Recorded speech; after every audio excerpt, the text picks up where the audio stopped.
Ever since I moved into this place, something hasn't felt quite right. The rent is cheap, the location is ideal, and the apartment itself looks pretty decent for what I'm paying. But the longer I stay, the more I notice the little things. Odd noises, strange smells, cold drafts, that make me wonder if I've made a terrible mistake. When I first signed the lease, I didn't think much of the rules. Every apartment building has them. Don't be too loud, no smoking inside, keep common areas clean. But here, they're different.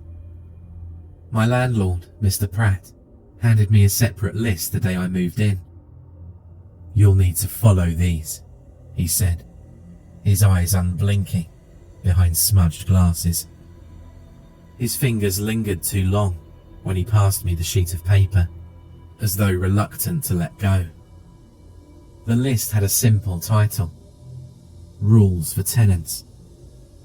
But beneath that title were rules far stranger than I expected. At the time, I thought it was just some quirky joke, like something out of a bad urban legend. I even laughed when I read it. That laughter died quickly though. Now, I don't laugh. Not anymore. You have to understand, I didn't think much of it at first. Who would? But as the days go by, the rules make a horrible kind of sense. It's been 3 months now, and I'm starting to realize that the rules aren't just guidelines. They're survival instructions. Rule 1.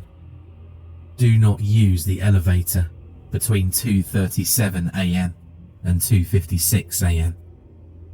If the doors open during this time, do not enter, no matter what you hear or see. This one stood out as strange right off the bat. The time is so specific. Why not 2:30 or 3 AM? Why those exact 19 minutes? I've never been a night owl, so I figured it wouldn't be an issue.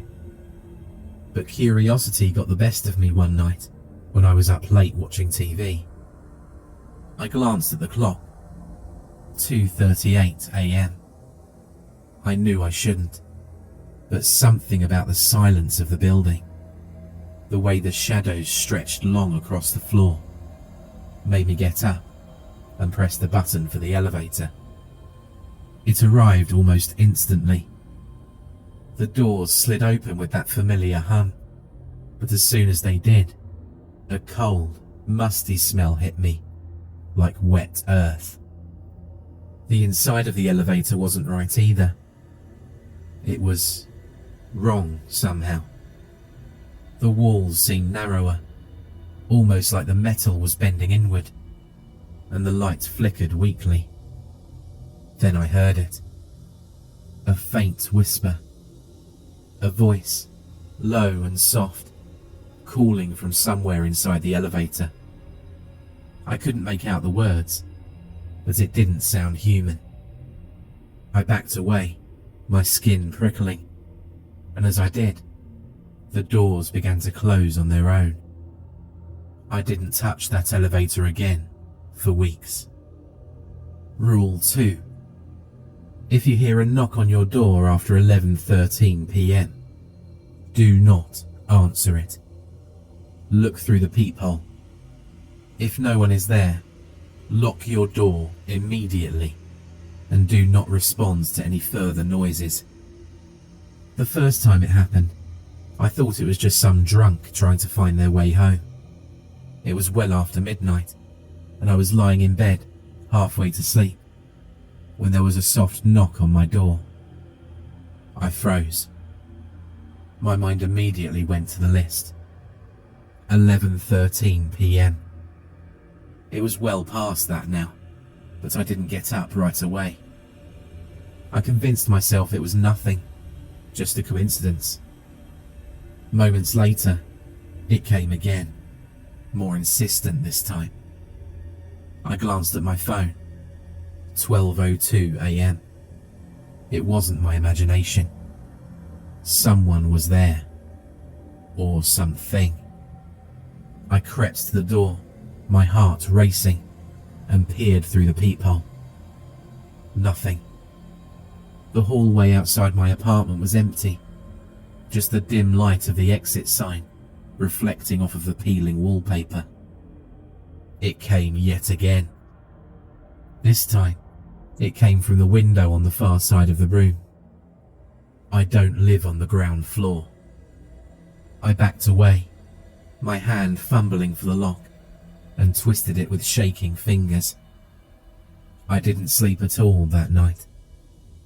Every time I closed my eyes, I heard the knocks, fainter, more distant, but they didn't stop until morning. Rule 3. If you find a coin outside your door, leave it there. It isn't yours. This one seemed almost silly. Who would leave a coin? But a couple of weeks ago, I walked out of my apartment early in the morning, and there it was.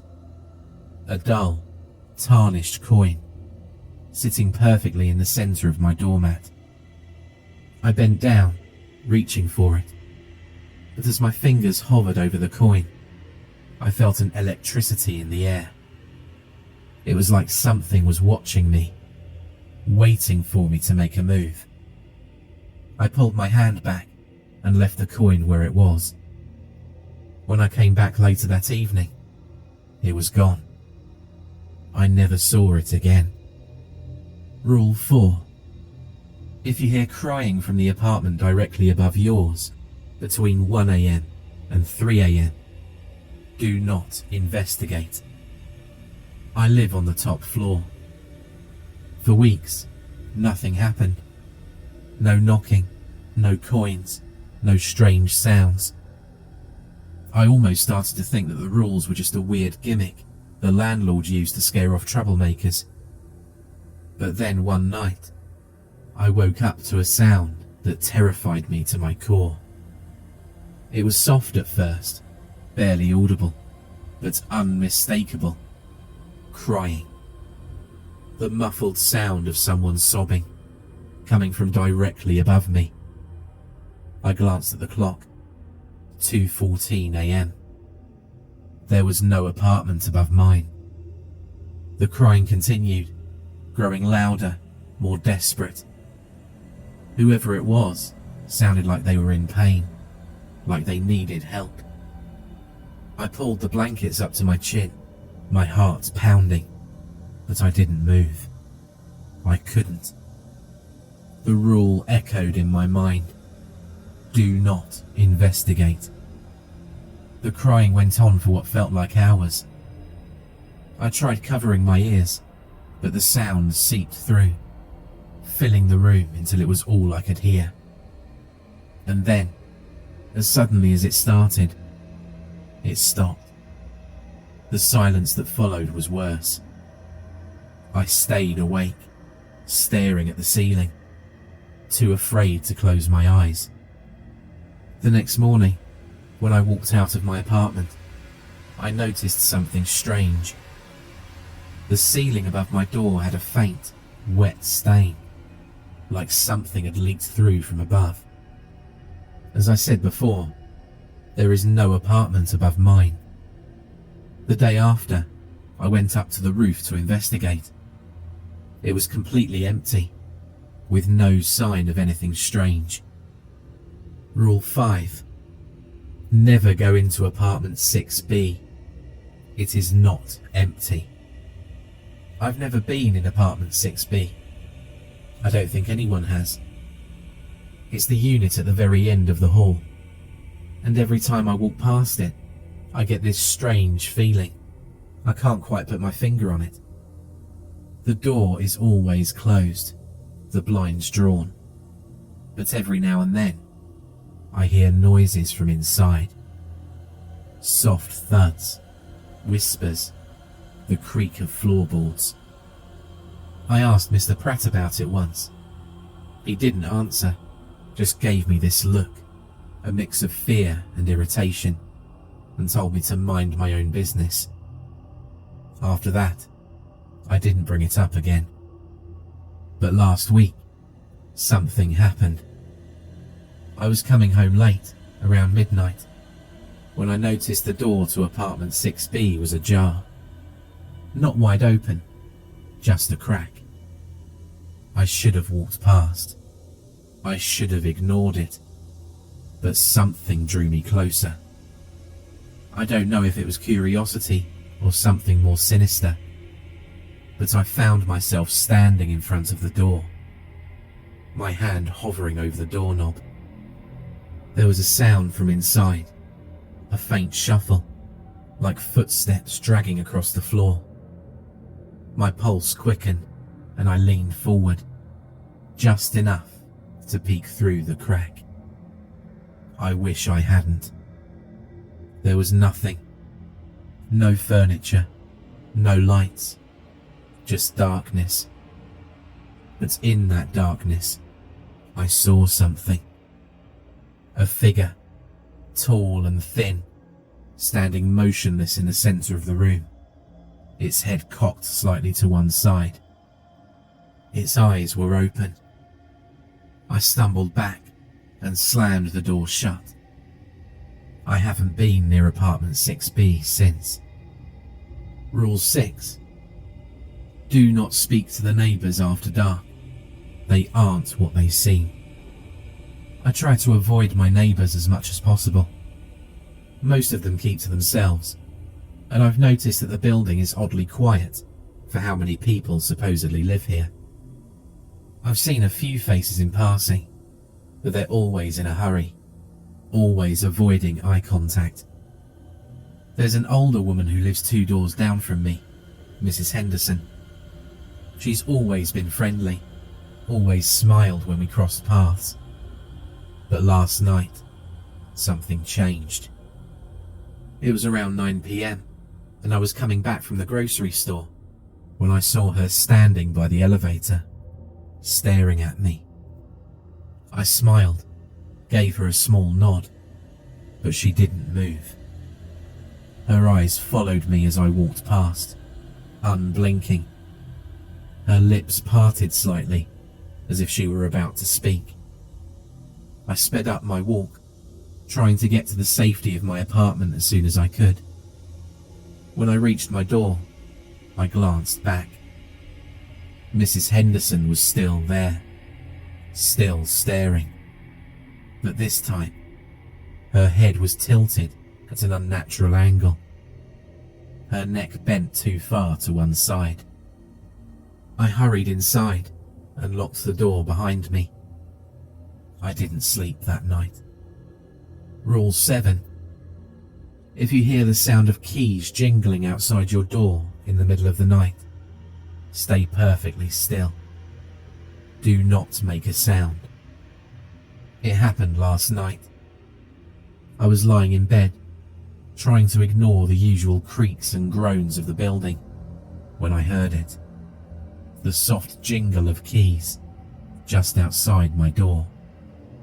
The sound was slow, deliberate, as if whoever, or whatever, was on the other side of the door, wanted me to hear it. I didn't move. I didn't breathe. The jingling grew louder, closer, until it was right outside my door. I could hear the soft scrape of metal against wood, the faint rustle of fabric. And then, silence. I lay there for what felt like hours, my muscles tense, waiting for the sound to return. But it didn't. When I finally worked up the courage to check the peephole, there was no one there. But I could still hear the faint jingle of keys echoing down the hallway. I don't know how much longer I can stay here.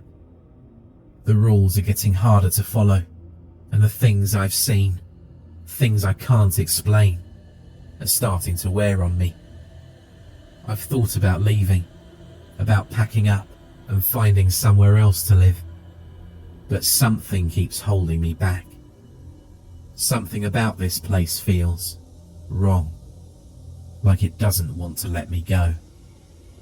I can't help but wonder if I've broken one of the rules already, without even realizing it. Maybe I missed something, some small detail, and now it's too late. Whatever the case, I know one thing for sure. I'm not alone in this building, and I never have been.